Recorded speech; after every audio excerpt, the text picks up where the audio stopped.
नमस्ते, ये है नेहरू के ब्लंडर्स का पार्ट 1। सोचिए, आप देश के हीरो हैं।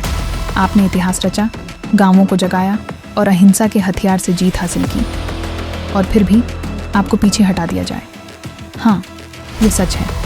1929 में ये वही हुआ सरदार वल्लभ भाई पटेल के साथ, और जो उनके ऊपर बैठ गया, जवाहरलाल नेहरू। हाँ, वही नेहरू जिसे गांधी ने सीधे तौर पर तरजीह दी, भले ही देश और कांग्रेस कमेटियों की राय पूरी तरह पटेल के पक्ष में थी। 1928 में बारदोली सत्याग्रह ने पूरे देश को हिला दिया। किसानों की जमीन बचाने के लिए किए गए इस अहिंसात्मक आंदोलन की सफलता ने पटेल को बना दिया सरदार।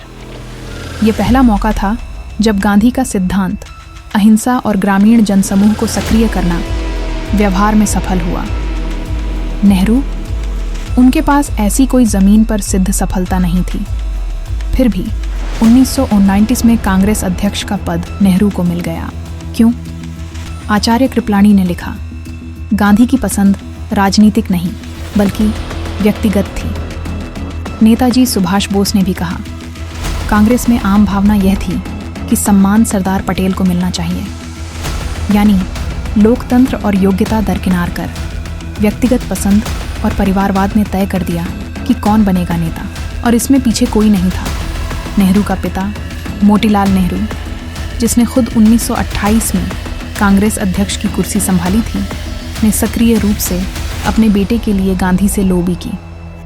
M.N. रॉय ने लिखा, यदि नेहरू गांधी के आध्यात्मिक पुत्र नहीं होते तो शायद ही वे भारतीय राष्ट्रवाद के नायक बन पाते। लोकप्रियता पाने के लिए नेहरू को अपनी असली पहचान दबानी पड़ी। यह केवल एक पद की लड़ाई नहीं थी। 1929-30 की अध्यक्षता का महत्व इतना बड़ा था कि जो इसे हासिल करता वही कांग्रेस के पूर्ण स्वराज का ऐलान करता। पटेल को यह अवसर गंवाना पड़ा। नेहरू को 4 बार अध्यक्ष बनाया गया, 1930 में लगातार दूसरी बार, 1936 और 1947 में 2 बार और 1946 में भी, जबकि पटेल केवल 1 बार बने। इस फैसले ने सिर्फ कांग्रेस का नेतृत्व नहीं बदला, इसने स्वतंत्रता आंदोलन की दिशा, भारतीय राजनीति की संस्कृति और देश के भविष्य को हमेशा के लिए बदल दिया। गांधी की यह पसंद, नेहरू को आध्यात्मिक पुत्र बनाना, एक निजी पसंद थी जिसने राष्ट्र को वह नेतृत्व दिया जो जनता ने उतना आवश्यक नहीं माना था। सोचिए, अगर न्याय और योग्यता को तरजीह दी गई होती, अगर पटेल को उसका हक मिला होता, भारत का इतिहास आज बहुत अलग होता।